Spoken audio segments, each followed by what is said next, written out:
आपको संभव हुआ तो मेरे पीछे खड़े रहो, नहीं रहा तो फर्क नहीं पड़ता। मेरा गया तो गया पथ, चिंता नहीं। मेरा गया तो गया पथ, चिंता नहीं।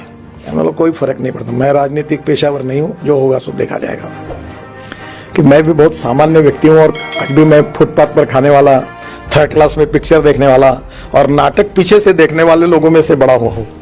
तो मुझे वो जीवन बड़ा अच्छा लगता है। जेड प्लस सिक्योरिटी गार्ड अड़चने आती है तो मैं सबको रात को छोड़ने के बाद फिर निकल जाता हूँ फुटपाथ पर, क्योंकि वो मैं वहां अक्सर मुझे मेरी औकात की याद दिलाती है। जब गांधी जी अक्सर ये कहते थे कि कानून का पालन तो होना ही चाहिए। मैंने आज तक जीवन में किसी अधिकारियों को कानून तोड़ने के लिए कहीं नहीं कहा। मैं कहता हूं break the law up to the last limit of breaking point. और ये समझो कि इसमें स्पिरिट क्या है। और दूसरी बात गांधी जी ने कही है कि जब आपको ऐसा लगेगा कि आपका कोई भी निर्णय करने के लिए ये निर्णय गरीब व्यक्ति के हित में, जो शोषित है, पीड़ित है, दलित है, सामाजिक आर्थिक शैक्षणिक दृष्टि से पिछड़ा हुआ है और उस व्यक्ति से इससे न्याय मिलने वाला है, तो इस न्याय को, इस कानून को अगर आपको तोड़ना पड़ेगा तो आप जरूर तोड़िए, क्योंकि उसमें उसका हित है। पर जब कानून तोड़ते हुए किसी व्यक्तिगत स्वार्थ के लिए, किसी और उद्देश्य से जब तोड़ोगे तो वो गलत होगा। मुझे बहुत अच्छा अनुभव आया। मैं महाराष्ट्र में मंत्री था और अमरावती जिले में एक मेळघाट तहसील थी और वहां 2500 बच्चे कुपोषण से मर गए। और वो मरने के बाद काफी वर्ल्ड लेवल पर काफी हाहाकार मचा। आपको याद होगा ये 96-97 की बात थी।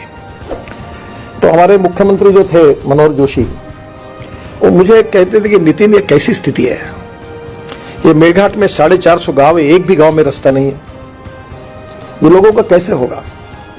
तो फिर वो बार बार, मैं भी पीडब्ल्यू मिनिस्टर था, मीटिंग करवाता था और फॉरेस्ट एंड एनवायरनमेंट के चीफ कॉन्जर्वेटर ऑफ फॉरेस्ट आते थे और 4 से 5 बार मनोहर जोशी उनको कहते थे।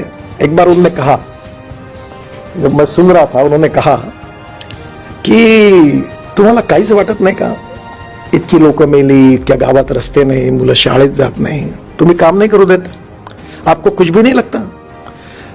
2500 बच्चे कुपोषण से मर गए, बच्चे स्कूल में नहीं जा सकते, वहां के किसान है, उनका उपज मार्केट में नहीं जा सकती है, इलेक्ट्रिक की लाइन वहां नहीं गई, सब काम आपने रोक दिया फॉरेस्ट एनवायरनमेंट एक्ट के आधार पर।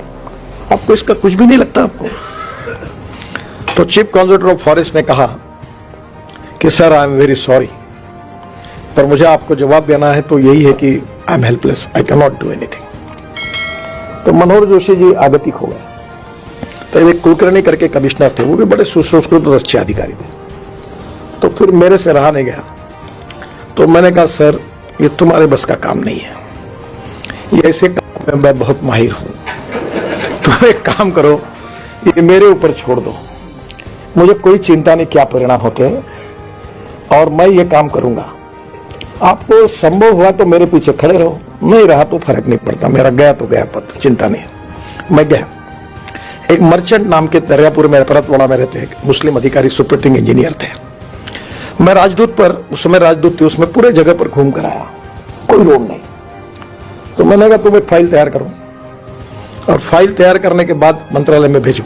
और ऐसे थे, बहुत अच्छा अधिकारी, अभी भी है वो फाइल मुंबई में आई और फिर आकर वो फॉरेस्ट के ओपिनियन, इसके ओपिनियन होने के बाद आई, वो मेरे पास आई और मैंने उसमें लिखा कि मानव अधिकार की दृष्टि से इन लोगों को गांव में जाने के लिए रोड नहीं है, ये दुर्भाग्यपूर्ण है, ये उनका सामाजिक, आर्थिक और शैक्षणिक शोषण है और इसके लिए परमिशन नहीं देना गलत बात है।